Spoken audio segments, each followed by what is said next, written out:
Right? Yeah, for sure. Good morning, everybody. Welcome. I'm not going to take up too much time because I'm sure that you can introduce yourself to some degree about the work that we're doing, but I did want to say thank you for taking the time to be here with us this morning, and hoping that there's ways that the information that Gail shares with us and our congregation can help inform the way in which we participate in the life of this community. So thank you very much. Thank you. Oh, it's great to be here with amongst friends. I spent a lot of time at this church when my children were growing up, and Sandy was a mentor for my daughter Laura, and she's doing wonderfully well. Makes a huge difference. And I actually taught Sunday school back when there was 15 children in I think it was 4th, 5th, and 6th grade, and they were kind of a loud bunch, and it was a fun challenge. People were throwing goldfish up on the ceiling during the Sunday school class, so we had some challenges there. I'm just really happy to be here to share about the work that I do here in the Elizabethtown community with our organization called Elizabethtown Communities That Care. And I wanted to introduce Allison Bridgman. She's the assistant director, and she's worked with me since 2018, I think, 18. Right before the pandemic. Right before the pandemic. And so she's been through all different kinds of challenges with our organization as we navigated our way through that. And she's been really a wonderful addition. She was with Town College before, with the assistant dean to students. So she's had a lot of experience here at the college. And she just brings incredible expertise to my organization. So I'm very happy to have her. So just to preface, our organization works on providing positive opportunities to help our young people here in Elizabethtown be successful. And it's all about prevention. A lot of our focus has been how do we prevent things from going wrong in children's lives as they grow up, and how can we increase the positive experiences that they have and the strength of the positive experiences so that it really buffers them from getting involved in some of the adolescent issues that we are so worried about with drugs and alcohol and other adolescent behavioral problems. Most recently, I don't know if you've listened to the Surgeon General's reports, but the Surgeon General's report of 2021 says that youth mental health is in a national crisis right now, and it's something we all need to really pay attention to. He has set that as a priority and an advisory for youth mental health. These advisories are reserved for very significant health problems in our culture, and they are prepared by experts that help shape the science and culture of public health. And so we pay attention to what the Surgeon General's advisories are. I feel like he is very aware of the struggles that our young people are going through and very alert to what's happening. We'll share with you some of the data that we collected about our community and about the youth here in the community, and we'll share with you some of the initiatives that we've started as a result. So just to tell you a little bit about the background of what I've been doing, I actually got started doing this work back in 1999 when a group of people from the community, and some of them were Shirley Dykert and Betty Long and some other people from the college, got together, and we were sitting down to build a resource of what is available for families and young people in our community. And in the process of putting together this resource directory, I learned about the Communities That Care process that was going on across the state. And the more I looked into that, the more I realized, wow, this is an opportunity for our community. And so we really pursued it. We got a lot of people engaged back in 1999. It happened to be a time when Governor Ridge was the governor of Pennsylvania, and he put a lot of money with the PCCD, Pennsylvania Commission on Crime and Delinquency, to address adolescent behavioral problems. So our state really kind of led the way with this Communities That Care process.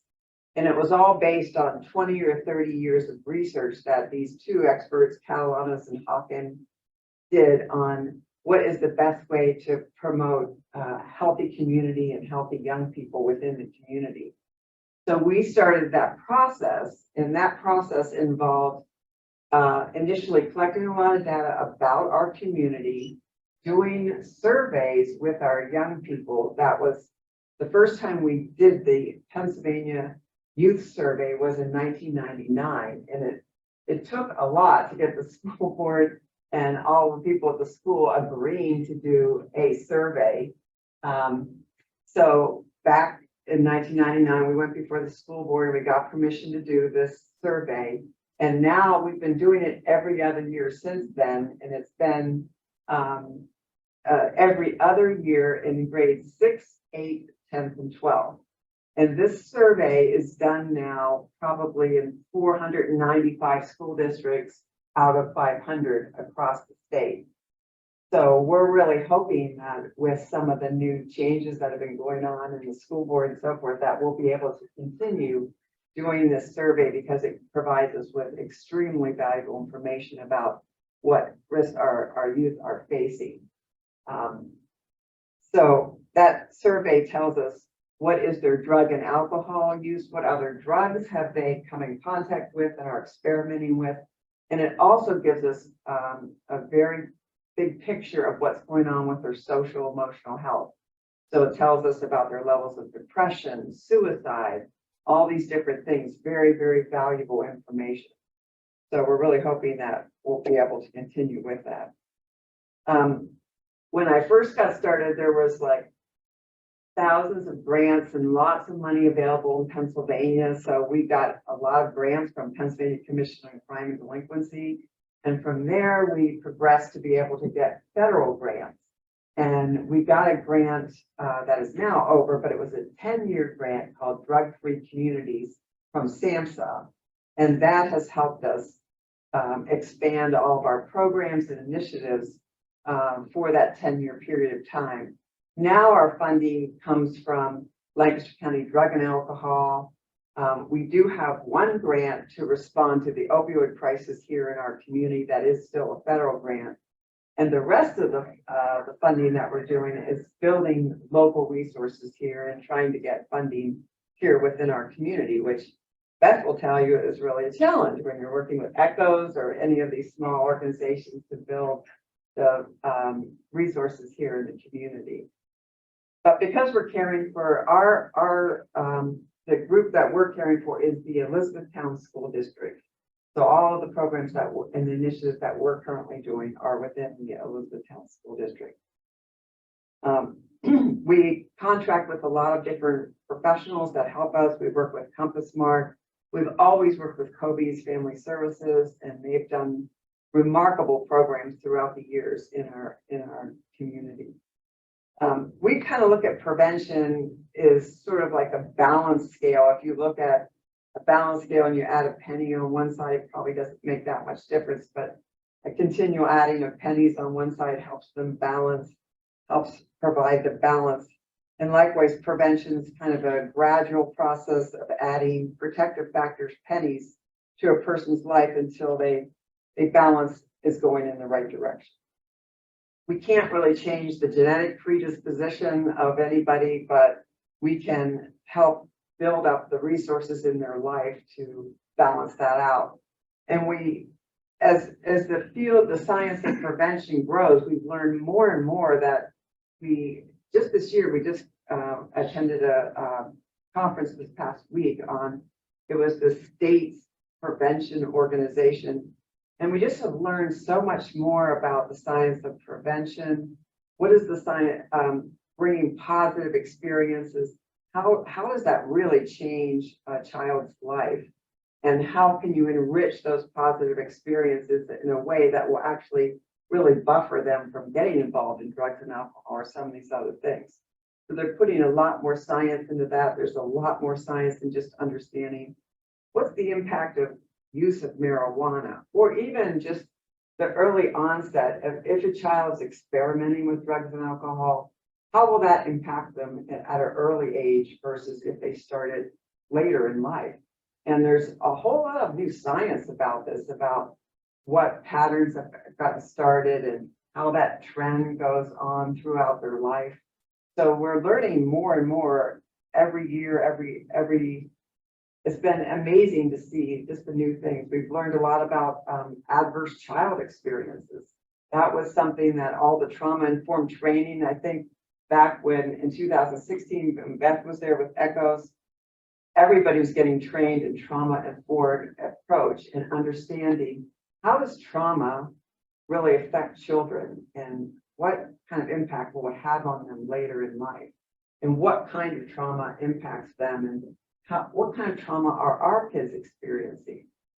So just understanding that. So we spent a lot of time understanding that and getting trained in that. So just we're going to give you a little bit of background information about the Pennsylvania Youth Survey. But Allison, I wanted you just to say a little bit about why having CTC in our community is so important. Oh, yeah. As Gail had talked about it, Communities That Care is a really cool name for a nonprofit, but it's also a model-based process developed out of the University of Washington. Very evidence-based approach. And they've done a lot of research to see that communities that have a Communities That Care within it, their youth have more positive health outcomes and lower substance use rates, lower rates of incarceration, of being suspended. So they've done a lot of research to say if you have this model process in your community, you are going to just have a healthier community, because it makes sense. There's people every day who wake up in their jobs and on weekends saying, okay, well, how can we bring these issues to the forefront? It's really easy, I think, as you guys probably know too, that like there's so many important issues going on in our community, in our state, in our country. It's almost too much for any one person to focus on. So you look at the school district, they have so many things that they're doing, educating kids, trying to help support them in any way they can. Of course, they care about prevention. Of course, they care about all the things that we care about, but it's not at the top of their plate every single day. But for us, it is at the top of our list every day. So we're always going to be coming to our community members, to the schools, saying, hey, we just heard about this program. Hey, did you see this in the news? Hey, this is a big issue. Hey, look at this in the PACE Youth Survey. So you always really have it at the forefront of what you're doing and what the priorities for our community are. We have about 1,200 students in the school district that are identified as economically disadvantaged and may not have access to programs that you pay for. About 31% are receiving free and reduced lunch. All of our programs are free, and we try to take away barriers to access to the programs. We provide transportation for kids for after-school programs if they're unable to provide transportation home. That's a big issue when you live in Bainbridge and your parents might not have a car. How are you going to come to an after-school program and get home there? So we constantly are thinking, how can we see what stumbling blocks are there and how can we address some of those? So we're just going to give you a little overview of the Pennsylvania Youth Survey. So alcohol, about a third or 28% of our students are reporting experimenting with alcohol, and about 10% are reporting regular use. In the seniors, that would look like 50% maybe experimenting, and about a quarter of them report that they're using alcohol on a regular basis. That's a pretty big concern. That, however, is way down from where it was in 1999 when we started. There was about 50% of students reporting experimenting and 25% reporting regular use. And around the seniors, there was 75% of them reporting experimenting, 50% were reporting regular use back in 1999. So we feel like this whole process has made an impact in what's happening with all of our students. Marijuana is, of course, the most common misused illicit drug in the United States. In Colorado, where marijuana is legal, the youth rates of use there are 56% higher than the national rates. That is one of our main reasons of not wanting marijuana to be legalized here in Pennsylvania. The perception of danger of use of this substance goes way down the minute it becomes legal. So we're we're hoping that that doesn't become legalized here in Pennsylvania. I don't know where that's going to end up, but we're still focused on that. The experimental use of marijuana is about 10% and regular use is about 7%. So seniors, about a third report that they're experimenting with marijuana, and about 17% report regular use of marijuana. Back in 1999, that was also higher. About a quarter of students were saying they were experimenting with it then, and 10% were reporting regular use. So that would have been 40% with seniors and maybe 20% regular use. And that back in 1999, most people thought marijuana is a natural substance and it was completely harmless. Now the concentration of THC within these homegrown marijuana is way higher, and I don't think the kids are aware that it's not the same, or even adults, that it's not the same marijuana that people were using back in the 1990s. Do you want to talk a little bit about vaping? And if you guys have any questions or any thoughts or comments, you want to raise your hand at any time, or chat about anything that Gail's going over, please feel free. But in terms of vaping, have you guys heard about vaping or seen people with those vape pens around? I know I was just out somewhere, and I think people just sitting casually outside of a restaurant, with their vape pens.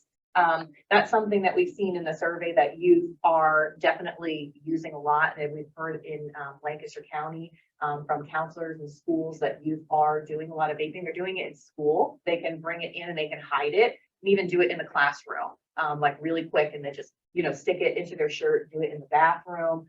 It's a real issue in schools, and what we saw in the survey was that students at first, like in the 2019 PACE, they were saying, oh, I don't really know what's in my vape pen, or it's just flavoring. It's just like a flavored, water cartridge. It's no big deal type thing. But then what we've seen is in that data, you see like the freshmen and sophomore high school students, they might not know what's in their vape pen, or it's just flavoring. But then the students who say that they're still vaping when they're juniors and seniors in high school are more likely to have marijuana in their vape pen. So it's something that students have a lot of really easy access to. They can hide it really easily. It's very hard for schools to appropriately confront the behavior because they can hide it so well. We've definitely heard from kids in our youth coalition who say, like, yeah, I've definitely seen people in class doing it in the bathrooms. Like, I don't want to go to that bathroom anymore because there's always people in there vaping. But like, it's not like smoking a cigarette, because you can't, smell smoke or something like that. But it is a real health risk to kids, and they really can become addicted to it. There's not, they're just doing it like many, many times during the day. You just always have that vape pen. But it is something to be concerned about, because students are kind of starting with the just flavoring, and then our higher rates of marijuana use, the students are saying they're vaping marijuana, and that's very concerning. Yeah, they changed it so that, like, they used to have like fruit flavors. Have they changed that so that? Yeah, there was a lot in the news about the vape pens, and they're marketing to kids, with just the flavors. So they did change some of the profiles. They brought a lot of suits against the Juul company, and the Juul company was largely responsible for getting all this youth engaged in vaping in the first place. So I don't know exactly what's come. I don't know how many billions of dollars really was meaningful in getting them stopped. But I think it's illegal now for them, for the Juul company, to be selling or promoting that to youth. Yeah, I know nothing about vapes other than. Is there nicotine in there too? Or is it more? No, not necessarily. No, not necessarily. There can be. There can be. Like, it kind of depends on what you buy to put into your vape pens. You can get cartridges that are kind of just flavor cartridge, and nicotine cartridges, ones with THC in them. Initially, when I think kids didn't realize it, when we did a survey about what are you vaping, and initially most of the kids said they don't know what the substances are. They were not aware. As the years have gone by, and we've done in 2019, more of them were aware if it was just flavoring, or if there was nicotine or something else involved in what they were vaping. But I don't know what the percentage is. I've gone into, if you go to any of these vape shops, which we have so many here in town, It's, easy accessible to our youth, even though it's illegal for them to sell it. It's easy for them to get it. Some of the kids that I've talked to that were vaping told me that they had no idea they were getting addicted to it. And that's one of the most discouraging things about it. We had kind of eradicated kids getting involved in smoking cigarettes, and nicotine had gone way down. And then vaping comes along, and kids again are getting addicted to nicotine. So I don't know what percentage of what's available out there has nicotine in it, but When they vape, I mean, I clueless. You like you inhale a smell, It's like a vapor, like a, yeah, like an inhaler. yeah, kind of. So anyways, my question was, well, I can remember I used to take computers someplace like a vape shop, and they also fix computers, but how many vape shops do we have in the community? It's like, it's becoming like pizza places. Hmm? You know, there's a pizza place, it seems like, in every whatever almost. You know, it's just a large number of vape shops are.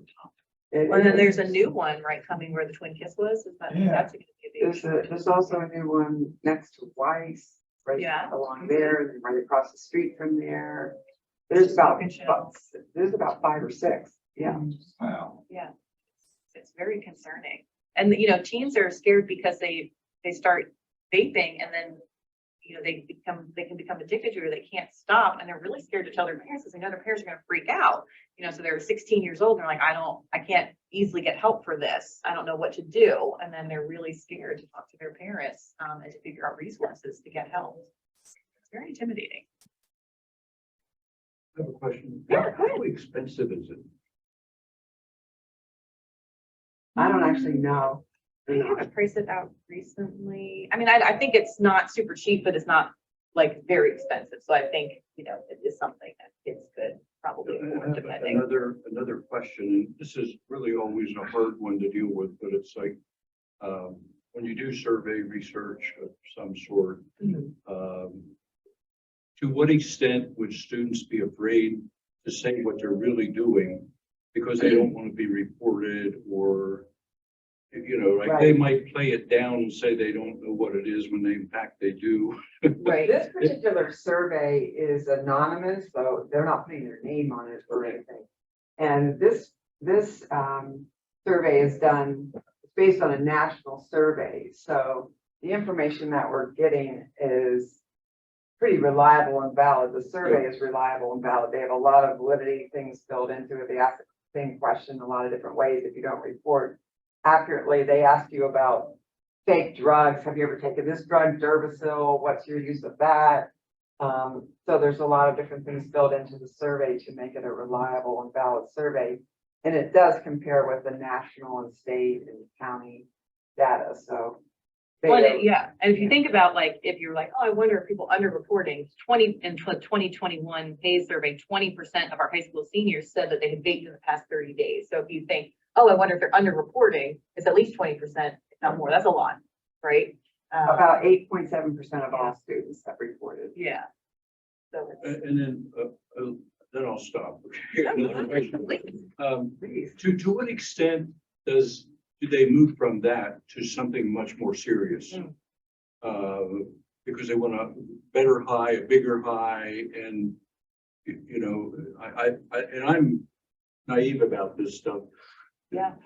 So, but I just wonder how much that happens, that it sets them on a really bad trajectory, so to speak, to Oh, get yeah. into Absolutely. more serious drugs. Yeah. Yeah. I We mean, were just hearing at this most recent conference that the age of experimentation of substances is really, really important. And the longer you can delay that, it's so critical, because it establishes a pattern that they're going to continue through college. They may be just thinking, oh, this is just youth experimenting, it's no big deal. But they're establishing patterns that are going to continue wherever they're going next. So that's the big alarm about the vaping too. If these were kids that might not have been using any substance at all, and they're thinking they're doing something completely harmless, and here they're getting their bodies addicted to nicotine, and just the use of a substance and the reliance on a substance. So, But they at the conference, Gail and I just attended, there was a session, they were looking at college students and high school students, and they looked at like your level of use when you're in high school and then how that translates into your use patterns in college. And what they found were that kids in high school who didn't really experiment or just experimented a little bit, by their senior year in college, that was their use rate. But those in high school who had kind of gotten in with a certain crowd and had been doing these substances much more than is, even reasonable, that was their pattern at the end of college. So it's like you are setting up this pattern of outcomes and health trajectories. So they found it to be very stable between your use in high school and your use in college, which, seems anecdotally true for college too, right? Relation to like the socioeconomic data. And this was just an observation we made at work one day. Professional staff did not smoke. Secretarial staff and clerical staff all smoked.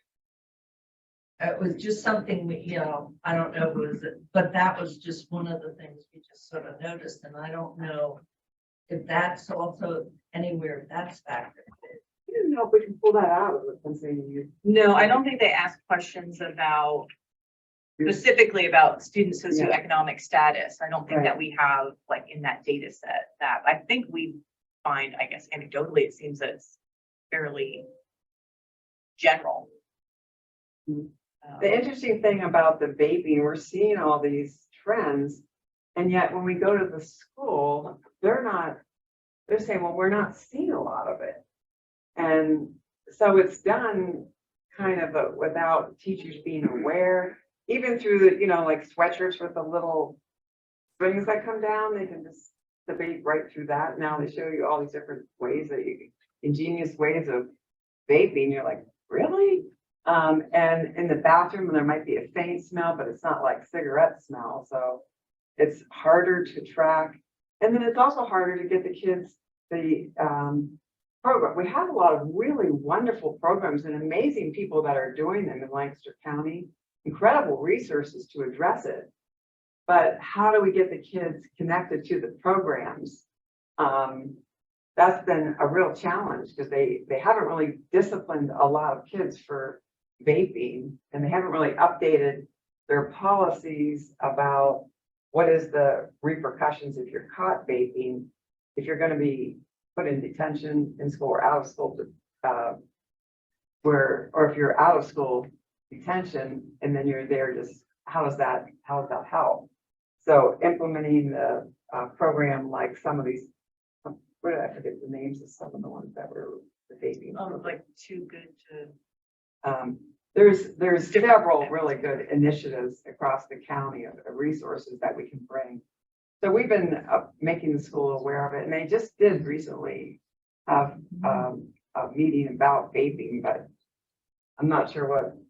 We're working with them over the summer to see how we can better connect the resources that are available to our kids to actually use the resources that are here. Yeah, but I mean, it's a good example, I think, of the communities that care kind of model in your community, because, Gail would go to all these meetings and webinars, and all the counselors across the county were like, vaping's this huge issue. And then we would talk with folks in the school and they would be like, no, kids here aren't vaping. Like, how is it? Okay, if that's true, then like we should do some kind of research on E-Town if we're the perfect school and none of our kids are vaping and everybody else is. But it seems really unlikely. And so we kept going back,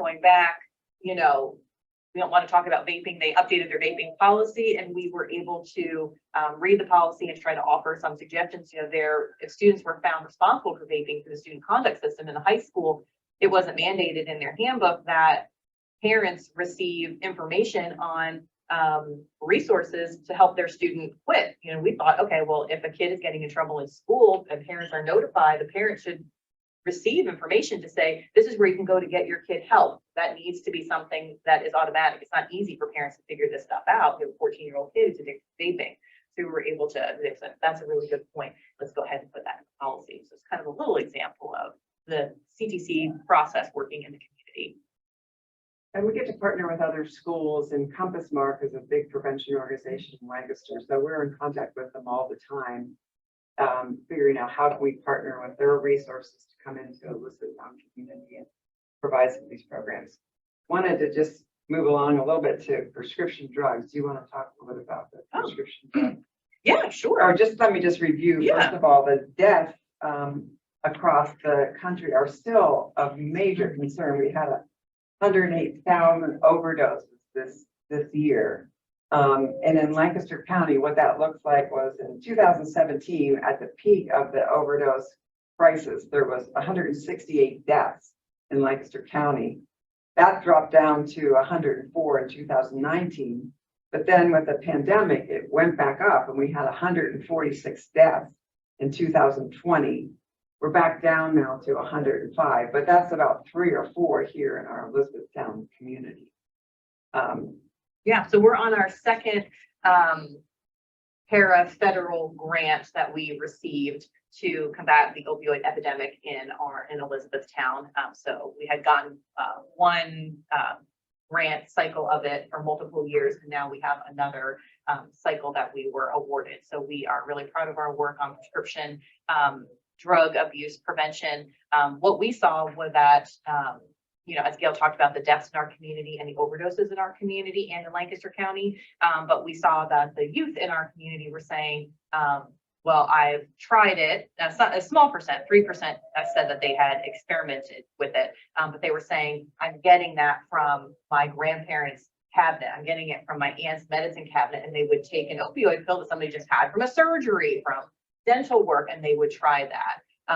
And we said, okay, what do we need to do here to address that? And we started really working with the police to beef up the prescription drug take back event, which might be something that you guys have seen at Giant. We have worked with them to try to put more advertising out there to build more of a culture of returning prescription drug medications. They're not sitting in the medicine cabinet for youth and adults to try to kind of pull out and experiment with. And I think the first couple of years the police did that, they got hardly any prescription medicine back, a couple pounds maybe. They were about ready to drop the Yeah. National Prescription Take Back Program because they weren't collecting any medicines at Right. Giant from 10 to 2. But part of the reason was Yeah. it wasn't a social norm to take back your medicines, and people didn't have it in their mind to be aware of, I need to empty my medicine cabinet, I need to see what's happening. And parents to be aware of locking up medicines that are Yeah. dangerous to Yeah. children. Yeah, so we tried to really work with them on advertising that, doing an event at Giant. Now we have it at 2 places. We started doing it at that new Earth E-Town Fair. That's at the fairgrounds on Earth Day. So that was prescription drug take back day. So we had 2 locations. People could come and return their medications. There's now drop box sites at every police station in our town. So you can go anytime and drop medications off in there. I think when we were talking with our board, they had pointed out that over the length of time we've been doing the prescription drug take back, I think we've collected probably close to a ton of medications and destroyed them in the community at this point. We also distribute prescription drug lock boxes. And we were really proud to see when we've had the 2021 case come back that before, the ways that kids were getting prescription drugs was taking it from a medicine cabinet, and that has gone down now to 0. So people are getting rid of their medications. They're not available. That's not where kids are saying they're getting them if they're trying them. Now they're having maybe parents or a family member, they say, oh, I have maybe this injury. Can you give me something that you have? They ask permission, and then they're given something, and then they start experimenting that way. And now the next layer of the prescription drug take back of the prescription drug abuse issue or opioid epidemic is fentanyl, and that is in so many different substances and that people are overdosing and they don't know that it's in all of those, every substance. So one real simple way just to prevent death, not to address any other issues related to it, is just to make Narcan. This drug is the drug that's used to reverse an overdose. And it's just interesting as we work with different people. We work with the National Guard that comes out and trains any organization or any individual how to use Narcan. But we just see attitudes of, they're not, the EMS and the police are, there's just all kinds of different regulations. Like, so if you go to an overdose incident and you use Narcan to help somebody, their chances of overdosing again are high, very high. But the leave behind rate of leaving this behind, there's all kinds of policies and practices surrounding it, but often it doesn't get left behind. And that would be the most obvious thing. So we've met with the police departments and EMS and tried to figure out what kind of barriers are there. How can we get them to leave Narcan behind? And how can we just make it accessible and free for anybody in our community to have this? And it's been available at Echoes, and people, when I was working out of there, people would come in and actually get Narcan. People that were using would come in and get it from us.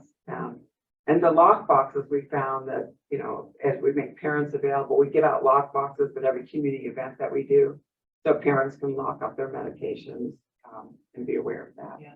But we would definitely encourage everybody to have Narcan. It's just, you can save a life. It doesn't hurt somebody if you give it to them and they didn't need it. It doesn't harm them in any way. It will just help save a life.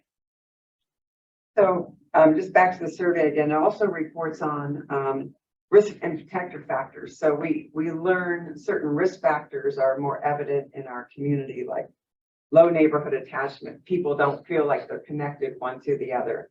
And in Elizabethtown, with the rental rate being high that it is, people are moving in and out and aren't as aware of getting to know people. So we've done different initiatives like block parties and ways of getting people to be able to get together and get to contact each other and get to know one another. Low commitment to school is something, and one of the initiatives that we do to help that, and Peggy, I've had the honor of working with Peggy this year, is we just started a homework helpers program at the school for students that are flunking one or more classes. And we're doing that at the middle school for 6th, 7th, and 8th graders. And now we're actually expanding it to the high school this year because the principal is very interested in seeing how we can make a difference. And really, it's just sitting down with the student. And a lot of the reasons why they're flunking a class is because they simply did not hand in their work. They didn't complete it and they didn't hand it in. So I'm actually one of the tutors in that program. And I'm a little challenged with the math and some other things. And Peggy, I know, feels that too. But it's not about that. It's just about sitting with the student, helping them get their backpack organized, looking at their assignments. And then we just kind of, one of the things I found out that really works is like, I walked with the student to the teacher's room and I realized this child hasn't talked to the teacher ever. So there's not that connection between they don't even know how to ask a teacher for extra help or what's going on there. So just going there and navigating that conversation, I didn't do this work. What could I do to improve my grades or anything else that I could do? And we have that conversation and then we are able to get somewhere. So there's some challenging students in there, but there's, about half are ready to receive the help that they get.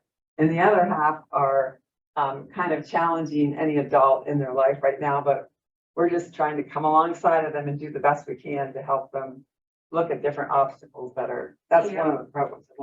Is there a plan to expand that to high school? Yes, Because actually, I think COVID has really put Yeah. us behind the 8 ball. in many actually, ways. we've really seen that. And I want to get to talking about some of the programs that we are doing, but we've really seen that in all of our programs. Just the maturity level of the students that are in middle school are now maybe 2 or 3 years feel like they're behind, and their social interactions and their maturity level. It's going to be a hard catch up and something we're trying to pay attention to. Like, what do we actually do to improve their social skills and improve all of these things that we see are gaps. We're looking at mental health, and we see that in the survey, about 30% of our students are reporting feeling sad and depressed most days, which goes along with the national data. About 33% of kids report that they feel they're no good at all, and 20% that they feel like they're a failure. About 15% of all of our students considered suicide. And that actually goes up to 21% of our seniors.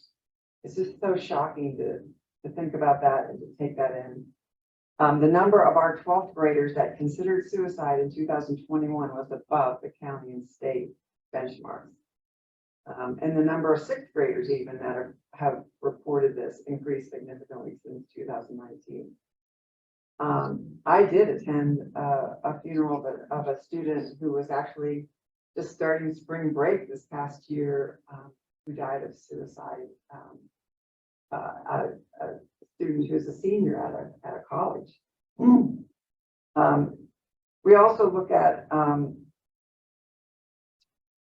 you wanted to talk about the crosstab? Yeah, I think just briefly, you might be kind of thinking like, well, gosh, I think you're talking about a lot of different things, vaping, marijuana, alcohol, mental health. And that's because it's all connected. You know, students who are struggling with their mental health are using substances, they use substances sometimes to try to help with their mental health. So all of these things are all interconnected. Everything, like, it's all interconnected. So we need to look at, we can't say, oh, we want to reduce marijuana use or alcohol use without looking at mental health, without looking at so many other things. And when we look at it in our data set, we see that our E-Town students that report high depressive symptoms are 5 times more likely to have used alcohol in the past 30 days and 3 times more likely to use marijuana. So it is all connected, and we need to also work actively to address youth mental health in order to reduce substance use and prevent those unhealthy behaviors. Yeah. Ralph, you might be able to comment on the school board. I mean, isn't there an issue within the school board about having the school board funded for mental health issues and have people internally within the high school or middle school that deal with kids that have mental health issues, as opposed to letting that up to the parent or go somewhere outside the school system? Right. So there is an issue right now in the school district about mental health treatment and whether to have it available to students. Right, right. Well, this fall's election is going to determine that. Right, that's why as a separate organization, as a community organization, we could come alongside the school and offer things that are not connected with the politics of the school board or whatever is going on there. Our programs are offered to a community organization at no cost to students or the school. They're all free. So a lot of the focus of our programs has been on the mental health of our young people and mentoring type programs. Because the whole social development strategy that prevention, the whole science of prevention is based on is if you provide students with opportunities to develop skills and bond with people with healthy beliefs and clear standards, you will have a better result. And so a lot of our effort is to come alongside with mentoring type programs. So at Bear Creek, we offer a program that's an after-school program that the social worker refers all of the students in there that she thinks needs additional help with social emotional skills. So they stay after school. I have E-Town College students that come up there, meet with the students one-on-one, mentor them, and work on just simple social skills, friendship skills, and improve their ability to communicate and to develop a bonded relationship with somebody who cares about them. We have programs at Bear Creek and the middle school for girls that's focused on friendship skills and mentoring, and that's called Clubophilia. And I actually work with a researcher over from Penn State, Cheryl Del Sega, who comes over and helps us get this program started. And it brings high school mentors down, and I know your daughters helped us with that, come down and mentor younger students. So we have high school students that come to Bear Creek and also that come to the middle school and sit in a small group of 45 students and mentor them. And they do art-based activities, but they're basically working on how to improve their friendship skills, how to improve communication, and working on what is relational aggression and how can we address that. At the high school, at the middle school, I was telling you, we're doing the homework helpers program too, is a big initiative there and expanding that. And I'm bringing in community people to come help out with that. Peggy's coming. And we're expanding that program as fast as I can get community people to be a volunteer there and train them. And we don't do extensive training, but you have to go through getting the background checks to become, to work with a student at the school. But it's basically 1 or 2 hours a week. And now the high school principal has met with us. We started with 1 or 2 high school students, but he wants to build that initiative. That is what really makes the difference in kids' lives. So we're hoping to draw more people into that program, and not have them feel intimidated to come and work with our students. We form a little team and we work together. We go in on Wednesday and Thursday afternoons for an hour. We go for an hour before school's out and stay an hour afterwards, and it makes a huge difference. We also have a program at the high school called Pause and Think, and I'm going to let Allison tell you a little bit about that group. Yeah, we have a social norms campaign and youth coalition in high school called Pause and Think. So this is a group of, I think now there's about 100 students, but they have a small leadership team, about 15 students. They have a faculty advisor there at the high school, and they work all year to educate their peers about how much substances people are actually using versus what everybody thinks. Everybody thinks, oh, all my friends are drinking alcohol, everybody's trying marijuana. So when they perceive that everybody's doing it, they're more likely to try it because it seems like everybody's doing it, but that's not really what is true. So they create posters, they do these awesome shirts, they hand out candy. I mean, like thousands of pieces of candy, everything's labeled saying, this is, 83.6% of E-Town High School seniors have not drank alcohol in the past months. And they're really trying to reinforce the actual things that in a positive way the kids are doing, so that students can say, wait, most of my friends think that it's pretty risky to binge drink, and most people aren't doing this, so I don't want to do it either. And that's a really important campaign to be doing. They're an amazing group of students. They work so hard. We were able to get back into our sticker shop project, where they went to 2 local beer distributors and a pizza place, and we made these labels for adults to say, don't provide alcohol to kids under the age of 21. And they put 3,000 stickers over all these pizza boxes and beer cases, with the amazing support of our local businesses to educate parents. So they're an amazing group that are working really hard to educate their parents. A bunch of conferences. I mean, they're just really rock stars. I have 10 minutes left, so I want to make sure we tell you all what we're doing. So another initiative that we do is we contract out with the YWCA in Lancaster, and they run a program at East High and also in Bainbridge Elementary called Bigs and Little. Still a mentoring program. They're working on social emotional skills, and they bring a staff of people that go to those 2 schools to provide that program. Our students have told us in the survey that they don't feel like they get enough positive recognition from teachers, from people in their community. So we started this national program called Do the Right Thing. It is a national initiative. And we recognize students who have done a random act of kindness or something that the teachers or somebody within the school community wants to recognize a student for doing something that they wouldn't get recognition for otherwise. And we make it into a big deal.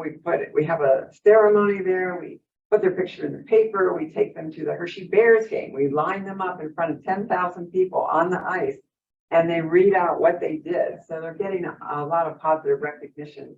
And they tell us that that's really critical to their development, and they are wanting that. We do a turnaround recognition breakfast in the spring for students who have made any kind of improvement in their grades, their behavior, their attitude. So we just did that at the Gathering Place a couple of weeks ago. We had 50 or 60 students there that normally would not be getting any kind of recognition for their work in school. And so we've been doing that now for 29 years. That was Jane Duncan's first original idea of what she wanted to see happen with all these kids that she was dealing with at the MDJ office. We started working on a program called QPR. It's called Question, Persuade, Refer. And we partner with Phil Haven Wellspan to come and do suicide prevention training.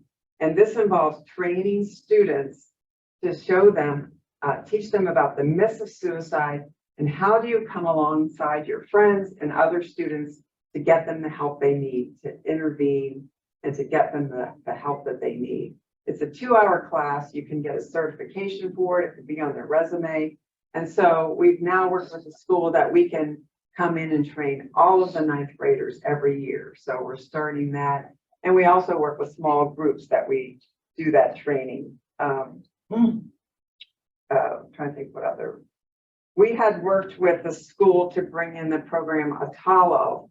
And this is an example of how we've kind of worked in the past. Atalo is a program through the Children Deserve a Chance Foundation, where they offer this program to 35 11th graders that are kind of lost and not sure what they're doing with their life. And they come in and offer them this leadership training program. And it starts at 5:30 in the morning, and they meet with them for 2 hours before school. So they teach them these 6 pillars of character qualities and how are you going to, what are you going to do differently with your life? How are you going to make decisions? How can you move your life forward? And there's an amazing group of people that come up. And we're so thrilled that the school has now adopted that program. They're now paying for it. And the high school principal's daughter actually went through it when he was at Penn Manor. So we have about 35 students that do that every fall in the with this group from Lancaster. Trying to think what else anything else that we're missing? I think those are the highlights. Yep. So is there any other questions that you would have or anything that you're thinking about that? Comments, suggestions, thoughts? How do you see faith communities relating to your organization? Well, it's interesting because we're not faith-based per se, but I feel like what they tell us to do, through even the federal government tells us, engage the faith community. So I've been taking time to go to each congregation and talk to people, engage people in the programs that we're involved in, and try to get some support from the churches for the work that we're doing. And we feel like we're making a big difference in the lives of children here in our community. Did you have much response from E-Town churches? Actually, we have. I've gotten from several different churches are giving us from several hundred to several $1,000s a year support. And they're volunteering and homework helpers? Yep, and through each church. So I went and did a presentation about it a year ago at the Elizabethtown Mennonite Church. And I now have 4 people that are coming from that church that are helping out with the program. A whole family's coming that are homeschooled, and a couple of the other leaders in the church are coming and helping me with it. So it makes a big difference. We were largely grant funded, but now we're actually about 50,000 of our budget. We have a budget of 150,000. About 50,000 of it we need to raise. So the Cell Chapel supports us. There's about 7 or 8 different churches that have been giving us, as I've been going around and telling them what we're doing, about the work that we're doing, engaging people in the volunteer and also in. So if you have any suggestions, I would. There's great opportunities to do Narcan training. We've done that for faith-based groups and other groups. You can come in and do a Narcan training that everybody learns how to use it and come away with a free Narcan kit, and also to do a QPR mental health class to learn more about what is really going on with suicide prevention and how you can talk to somebody who is struggling and get them help. I have a question. Do you get any support from this congregation? I haven't so far, but I haven't been here enough, so I'm here now. I'm here now. Yeah. Peggy, Well, I'll just do a little a promotion. plug Okay. for the tutoring. Yeah. I mean, when I go in, I wound up sitting with one student, Connor. And it was neat because then we would talk on other things. And sometimes I know I would work with, I know in the beginning when she was doing her work, and then it was like, well, what does this word mean? You know, and then just explaining, and like with Connor, he then, his art ability is unbelievable. I mean, just, you start pulling them out and other things. Yeah. But I think one thing, Gail, and I know you work with, and I mentioned this before about the one Iraqi family in town and how Right. horrible the Right. children have been treated in the school district. Two of the children that we were mentoring at the middle school were part of this family, and the little boy told me that he's just like off the cuff just telling me, well, yeah, people are blaming me for 9/11. He wasn't even alive. Heard the- But he and his sister were being blamed for it. And so you could see his behavior was being affected in the sprays, and both Well, of them were, his sister wouldn't wear her hair. right, she wouldn't wear the head covering and, yeah. So it's definitely, and the counselor, I went and told the counselor right away when he told me this. And she said, yeah, the demographic population is slowly changing in our community. And kids respond, unfortunately, in unkind ways. So she was actually going into classrooms and doing trainings to be more accepting of people, different backgrounds and ethnicities and so forth. So it's a changing demographic here in Elizabethtown, not significant, but slight enough that is causing kids to react. I mean, more diverse. Yes. Yeah. Yeah. Well, and that was one of the questions a few weeks ago, Gail, we had, okay, the, church world services, and his question was about bringing a family into this community and how would it work?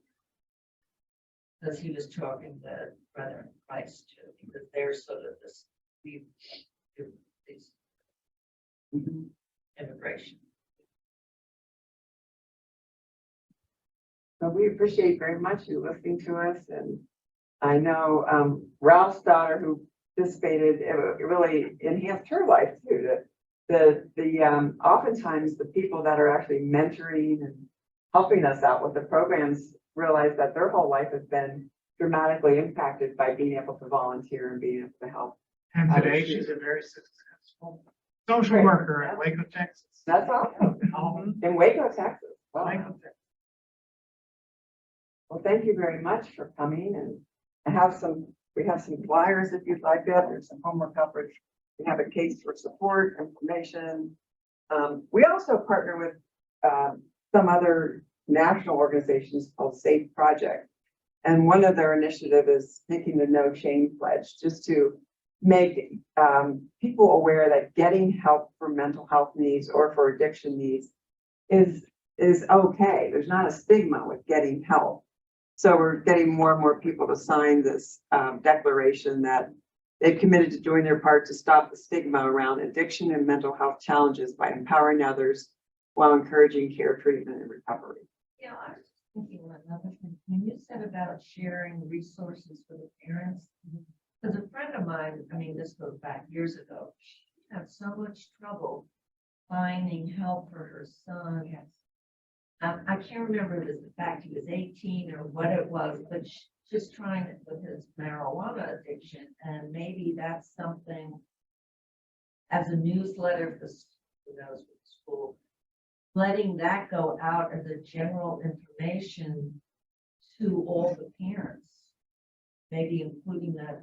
Resources, we do try to do that, provide a current list of resources and Right, submit it to but I'm the just school. thinking, you know, that somehow we could get the school district, you know, they sent out that brochure. Mhm. Yeah, they have said that they're open to reposting some of our content. So like posts about our programs, you have pictures of kids and they get to do the right thing. But they also said they would be open to, like, to your point, reposting something if we did like, you know, there was a great CDC marijuana resource sheet or some local resources that they said they would repost it. She just, it was horrible. She said, just trying to get him help. Yeah, no, it's very I can't difficult. remember what age, I mean, 17 or 18. It's a it's a big challenge. It's not easy. Any other questions or concerns that you have when you look around the community? Is there anything in particular that you see that is like concerning to you, or what, anything else that you're thinking about? Yes, the next school board election Yes. will determine how hospitable all the CDs programs are going to be in the school system, because they're very much against social and emotional learning and psychological supports. Because don't mess on our home and initiative. We can do it, and they can. Yeah, there's been it's a challenge. It's definitely a challenge. I'd like to know who owns all these vaping places. I mean, Yeah. who's behind that, and who owns them, and who's getting all the money from that? Yeah. But Entrepreneurs. Yeah. Yeah, but then you Yeah. look at, okay, what is their? Did you say manures? Manures. It must be. Very proper. Yeah. Yeah, it's just- And they're not afraid of competing with each other right across the street. Well, right I down went the- down about my auto, I completely for the first time. You need to spend a little time. Yes, read it. I just read the thing as to what it was, and then I'm like, oh, then I read it again, I'm like, maybe. I mean, whatever their ad was, I just thought it was gonna be something else. I did too. Yeah, Gail, I thought it was gonna be barbecue and ice.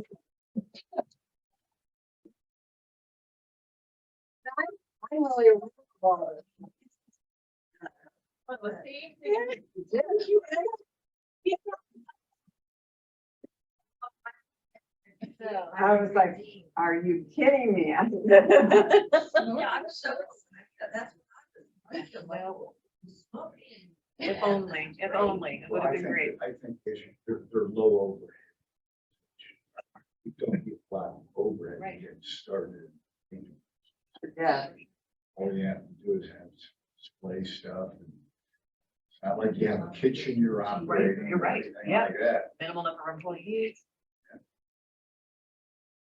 Thank you so very much, much. guys. Thank you.